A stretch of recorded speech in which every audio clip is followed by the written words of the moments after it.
It's an issue that dominated plenty of conversation around council chambers last year. Downtown parking.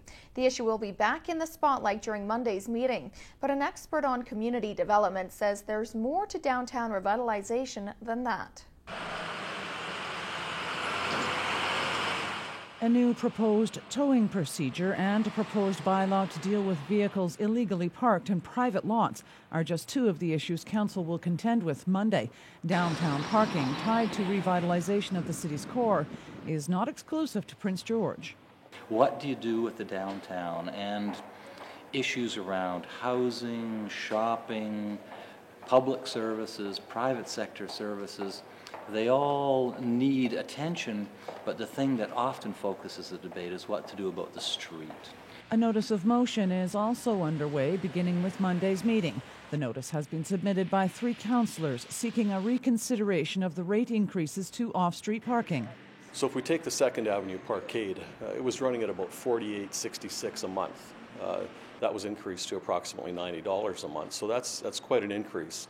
And so if you take a look at that, you reflect upon those kinds of things that happened a few months ago, and I just felt that given everything we've heard, given how I feel about that particular increase, I thought I would bring back the notice of motion with Councillor Kraus and Councillor Everett.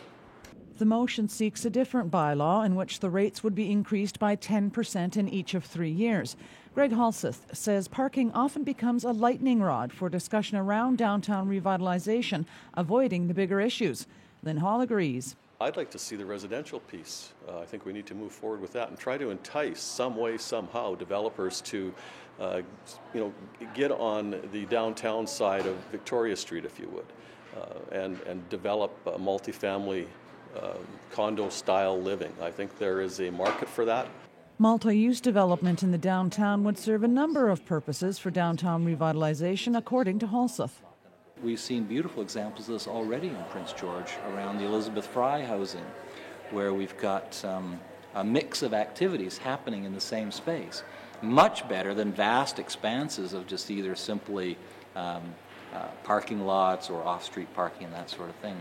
He says when there are people living downtown, the demand for services rises and the parking issues tend to resolve themselves. But he says that would require some bold moves on the part of decision makers. Cheryl Jan, CKPG News.